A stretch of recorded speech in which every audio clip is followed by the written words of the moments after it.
Hello and welcome to the final season of On Screen. I'm your host Dylan Wright, and I'm here to take you on a journey through film and television.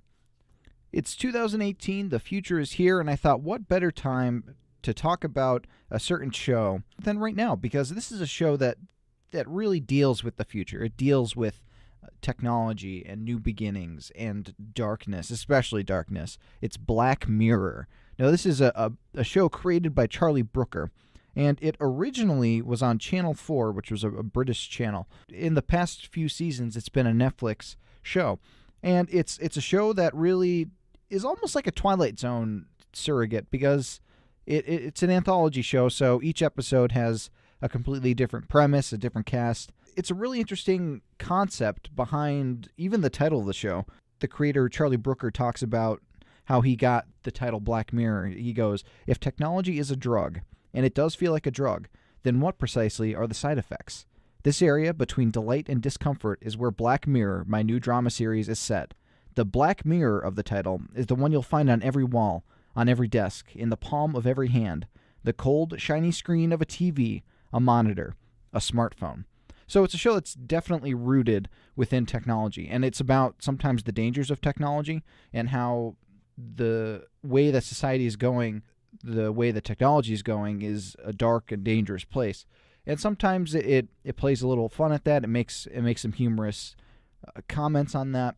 But other times it really paints this bleak landscape that happens. The first episode, the national anthem, is a really just strange look at how people perceive the media and how they consume it and how the media portrays different incidents. It deals with the kidnapping of this big princess that is well loved within the country, and the prime minister is being told by the kidnapper he has to do some very difficult things with a pig, and the news gets out and the public is clamoring for it, and it's a really interesting look at how media is consumed by people and what the different reactions are to different things. Like something that would be considered obscene and sick and illegal is viewed by everybody across the country without a care in the world. And the big thing about Black Mirror is that they always have a little twist to each of the plot. You think that the plot is going somewhere, and for a while it does, but then it makes a complete left turn, and you're left thinking, "Oh my God, this is insane." An episode that really comes to mind is a second series episode called White Bear, following this one woman who doesn't remember anything. She's an amnesiac, and she's walking around this empty landscape, like it's houses and everything, but like the only people that are around seem to be these people that are filming her with their smartphones. She doesn't know why they're doing that. They're not responding to any of her calls to help her. Then she's attacked by this guy with a shotgun, and the people are still just watching her with the phone. And she just makes all these different discoveries throughout the episode, and it's one twist after another, and you're just left going like, wow, that's some really impactful stuff. And if anything, the show is all about social commentary. It's all about these different things that are connected to technology, like violence in television and entertainment, and how we as a people consume it, like different things like that. How social media can be seen as something that isn't worth the effort we're putting forward. There's an episode in the third season that's actually kind of a cool episode, where the people within the episode, they live or die by ratings that people give them. So they're basically like Uber drivers, only in real life and like throughout the world. And if you score lower than like a 3 or something, you're pushed away from the high society, and you're not allowed into certain buildings. And people with 5 stars are seen as the rich, austere people that are succeeding in life, and the people with 1 stars are low, degenerate criminals. And it's really interesting to see how each episode portrays a different future and is able to comment on a different technological advancement. No episode is alike. Sure, there are references to other episodes within different episodes, but they manage to create individual pocket universes for each season and for each episode, and make them so different and distinct and compelling to watch that there's not really too many duds in the show. It's a short show. There's not too many episodes because each season only has between 3 and 5 episodes. But for the most part, they managed to succeed with the message that they're giving out, with the premise that they're putting forward. A couple episodes are a little iffy.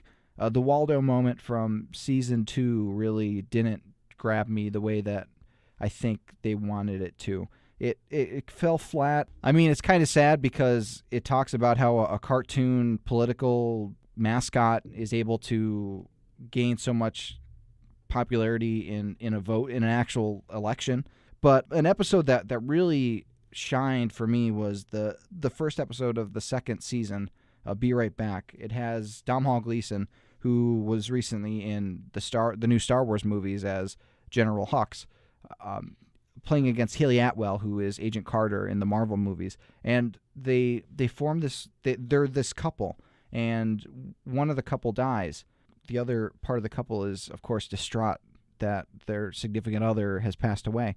A friend of the family gives them this application that allows them to basically pull all of their online presence, their social media statuses, their texts, their emails, and compile it into this personality that mimics the person that's deceased.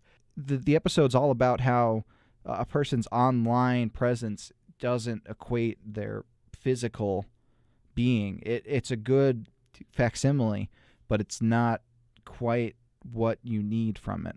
And it's a really touching episode, and the actors do an amazing job of really drawing you into these characters, making you care for them and realize that they're people. And the whole thing about the show is, despite it being a science fiction show about the future and technology, it all feels real. It feels like all of these things could actually happen. All the technology isn't really that far-fetched. There's this one episode where this guy, it's called Playtest, and this guy is chosen to be a playtester for this one video game company that produces horror games. And it's basically like an upgraded virtual reality where it takes implants into your brain, basically, and takes your greatest fears and worries and puts it all out in the forefront. And it's really interesting to see that this type of thing could happen. You honestly believe that it could. It's a show that's gained a lot of traction, especially last year.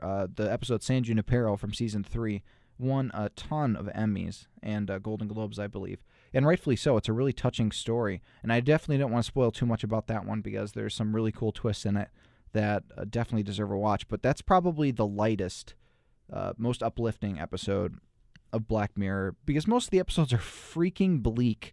They are dark and really just sad. Honestly, this new season that just came out a few months ago isn't any different.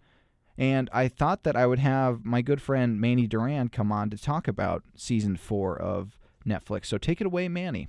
Thanks, Dylan. So season 4 does not steer away from the technological darkness that is Black Mirror.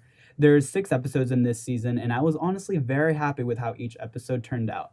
By far, the first episode, titled USS Callister, kind of sets like a light feeling at first, and then it turns dark very quickly in typical Black Mirror fashion.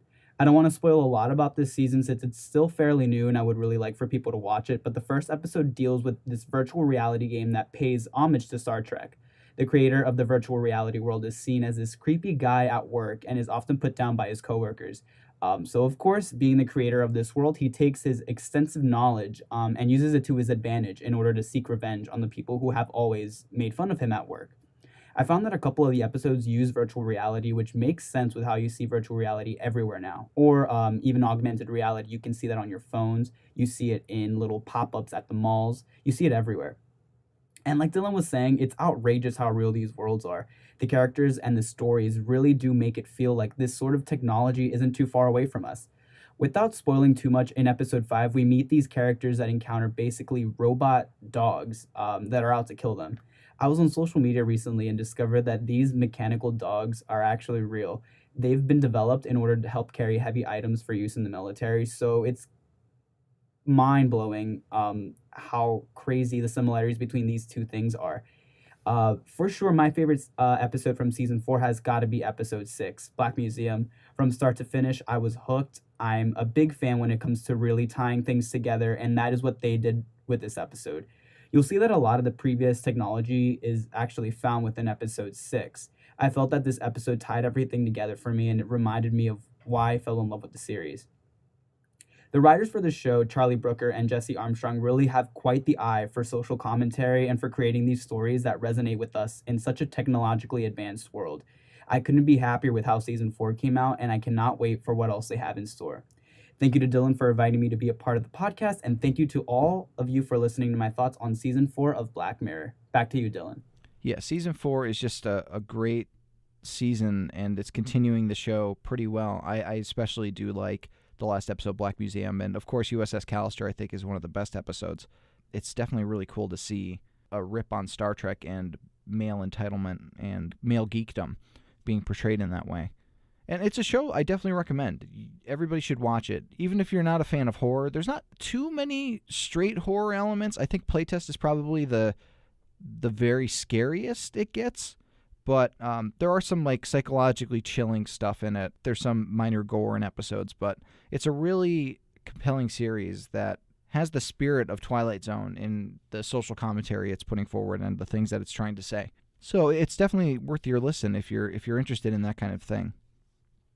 So that's going to be it for this week's episode of On Screen. If you have any ideas for any future topics, please let me know. I would love to cover anything that you'd like me to cover.